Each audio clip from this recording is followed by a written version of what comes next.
अब सतलोक में जाने के बाद आपकी पुनः जन्म नहीं होगा, वृद्ध अवस्था नहीं आएगी, बुढ़ापा नहीं होगा और मृत्यु नहीं हो। आज कोई भी प्राणी मृत्यु नहीं चाहता और सारे मरेंगे 2 दिन आगे पीछे। समय आने पर सबकी मृत्यु होगी, मरना कोई नहीं चाहता। चाहे कोई 80 साल 90 वर्ष का बूढ़ा हो रहा है और चला जाता ना बैठा जाता है, कभी कड़ दुख है कभी सिर दुख है और फिर भी मृत्यु नहीं चाहता। ठीक है, ऊपर ले मन तो चाहे कह भी दे भगवान मन उठा ले, लेकिन जब ठाण का टाइम आओ ना, जब उल्टा हटता है कोई भी हटे, जिनको ज्ञान नहीं भगत नहीं उल्टे हटते। एक बुढ़िया रोज ने कहा करती है भगवान मन उठा ले, मतलब दुखी हो ली इस परिवार तक, ये भगवान मन उठा ले। अब उसका पोता था बदमाश सा, उन्होंने सोचा बुढ़िया रोज नो का मन उठा ले, तो उसने न्यू सुन रखा था कि यमराज आते हैं, सर पर सींग होते हैं, उनकर आत्मा गोदा होती है। तो उस लड़के ने 12-13 साल का था, उसने सर पर बड़ा साफा बांधा और उसमें सींग पो लिए 2 और हाथ में ले लिए गदा सी बना ली कपड़े की, जो नकली रामलीला रखा है ना हनुमान की। और पहले इसे टिमटमाते हैं दीवे हुआ करते, दीवा दिया ला, दीपक लगा दिया और बुढ़िया का हटा के मुंह पर तक कपड़ा ने बोला बुढ़िया बोले होशियार चल तुझे लेने आया हूं। बुढ़िया ने देखा तो सचमुच आएगा ये दूध खड़ा है। ने बोला अरे भाई मन ने क्या करेगी तू, योर कुण बार मन ने क्या करेगा बुढ़ी ने, योर कुछ ना कुछ बारह किसी ने दे जा तू। अब न बोला ना तेरा नंबर है, बोला अरे भाई तेरा आगे दोनों हाथ जोड़ो मन ना ले जाए वे। तो फिर उसने उतार दिया सारा साज बाज हटके हाथ धर दिया। तो इन्होंने बोला दादी क्यों मगज खाया करती रोजाना, मैंने ठाले मरी क्यों डा तू। ने बोली रे ढेड़ तने गढ़ दूं, तू था तन डरा दी थी मैं। तो भाई बात ये है कि हम चाहे कोई भी कुछ कह रहा है, हमने ठाले पर ठाण का टाइम आओ जब उल्टे हटे हैं। तो कहने का भाव ये है कि हम मृत्यु नहीं चाहते, मृत्यु होगी। अब यहां से तो आपने मरना पड़ेगा, सब कुछ त्यागना होगा और ये मालूम नहीं कब त्यागना पड़ जाए। ये कोई जरूरी नहीं है कि हम वैसे अटकल से आगे बढ़ रहे हैं कि अभी हो सकता है 10 साल 20 साल हमारी मृत्यु ना हो। अब कोई 60 साल का नहीं सोचा 20 साल तो 80 साल तो जीवेंगे। और क्या पता ये रोज दुनिया की मृत्यु होने लग रही, कोई 20 साल का, कोई 10 वर्ष का, कोई 50 वर्ष का, कोई 60 वर्ष का। तो ये अटकलबाजी हमें डबोरी है। हमने भगवान से डरना चाहिए और याद रखे उस मौत को, प्रथम परमात्मा को और सेकंड मौत को। फिर ना तो बुराई कर सकते, ना चोरी कर सकते, ना ठगी कर सकते, ना बदमाशी कर सकते, ना 2 नंबर का काम कर सकते, कि जाना दिखेगा आपने। फिर तो यहां तो से तो आपने जाना ही पड़ेगा। और यदि आपकी श्रद्धा सच्ची लो उस सतलोक में जान की लगी, इस ज्ञान के आधार से आपकी आस्था या किसी परिवार जन्म में या किसी धर्म में नहीं रहनी चाहिए।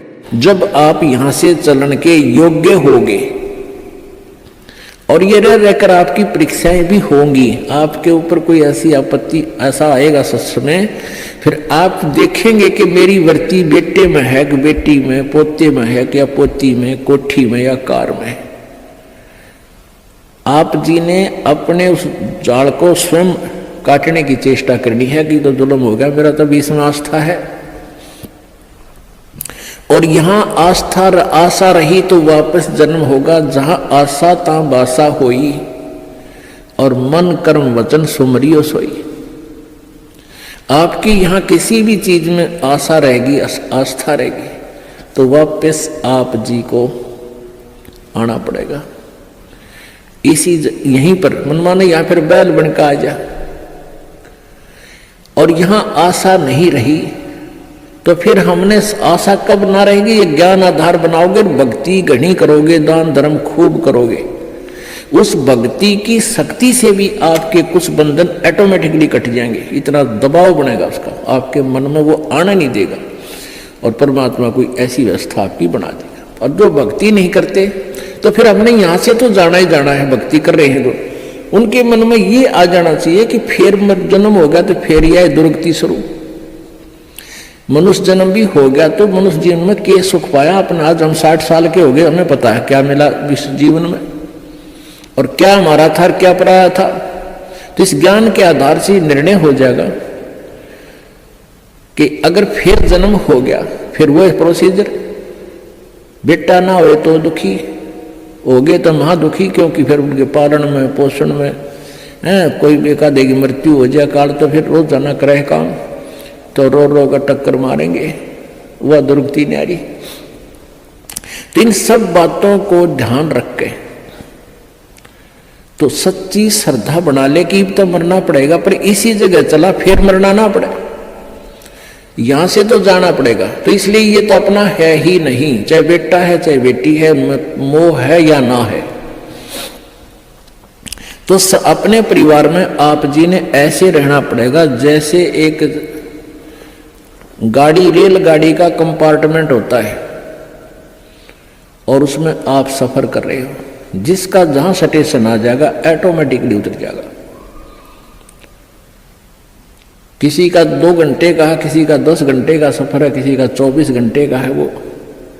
तो ऐसे ही आप जी इसको ऐसा समझ कर रहोगे जैसे रेस्टोरेंट होते हैं, होटल में जाकर डट गए तो वहां सारी सुविधाएं होते हुए भी आपको पता है कि मेरी नहीं है, उनका प्रयोग भी करना है। उनमें मेज कुर्सी पलंग टीवी वहां पर है, उनका पंखा कूलर एसी फ्रिज उनका प्रयोग भी करना है, लेकिन अंडरस्टूड होता है कि मेरी को ना, ये तो धनी की है। तो ऐसे ही ये सारा रेस्टोरेंट, ये होटल, ये काल का है और हमने किराए पर अपनी पूंजी जमा करा का यहाँ, तो ये कुछ समय का रहने का यहाँ पर मिला हुआ है और ये व्यवस्था बता दी, इस खेती में बना रखा, ये मजदूरी कर, ये ऐसे खा ले, ये यहाँ छोड़ रखा है।